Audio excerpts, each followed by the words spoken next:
ప్రజల ఆదాయం తగ్గిందంట. 2018-19 అండి. ఇది ఎక్కడి నుంచి వచ్చింది?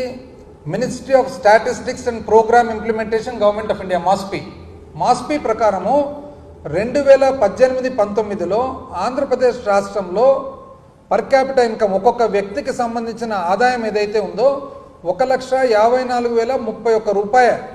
ఆంధ్ర రాష్ట్రానికి 18వ స్థానంలో ఉన్నామండి. 18వ స్థానంలో. 2022-23కి వచ్చేటప్పటికి 1,54,031 రూపాయలు కాస్త మాకు పరిపాలన రాదు కదండి, మీకే కదా పరిపాలన వచ్చేది. 2,19,881 రూపాయలకు పెరిగి మనం 15వ స్థానానికి పెరిగినాం. 18వ స్థానం నుంచి 15వ స్థానానికి ఎందుకు? మీ టైంలో 1,54,031 రూపాయలు ఉండగా మా టైంలో 2023కే 2,19,800, అంటే 2,20,000 రూపాయల నుంచి ఉంది. కానీ రాలే. ఎంత అన్యాయం అండి! ఏం చెప్పాలనో ఏమో దేవుడా. నేను చెప్తే కదా, పడుకున్న తోళ్ళని అయితే మనం లేపొచ్చు కానీ నటించే తోళ్ళు ఇది కాక ఇంకా నెక్స్ట్ మళ్ళా ఉండండి సమయం. ఎందుకంటే పెద్ద ఆయన యనమల రామకృష్ణ గారు మాట్లాడినారు. ఆయన ఏమంటారంటే, యనమల రామకృష్ణ గారు ఏందేందో కౌన్సిల్లో ఎట్లా చెప్తాడు.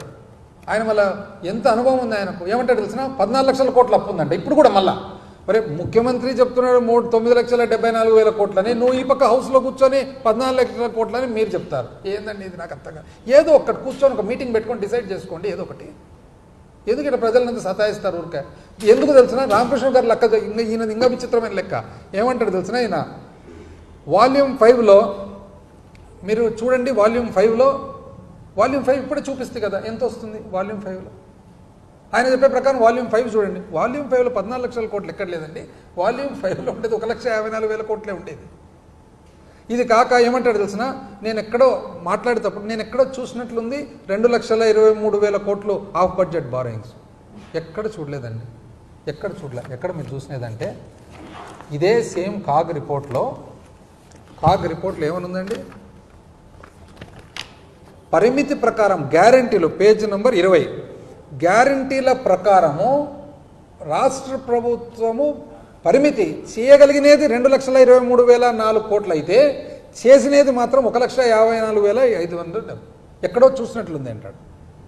చేయగలిగినది 2 లక్షలు అంటే మాకు లిమిట్ ఉంది, 2,23,000 కోట్ల లిమిట్ ఉంది, కానీ చేసినది 1,54,000 కోట్లు ఎక్కడో చూసినట్లుంది అని అంటే ఎంత ఇర్రెస్పాన్సిబుల్ చూడండి. తగునండి మీకు? 90% మీరు అంతకంటే చైనీక లేదు కదా అంటాడు.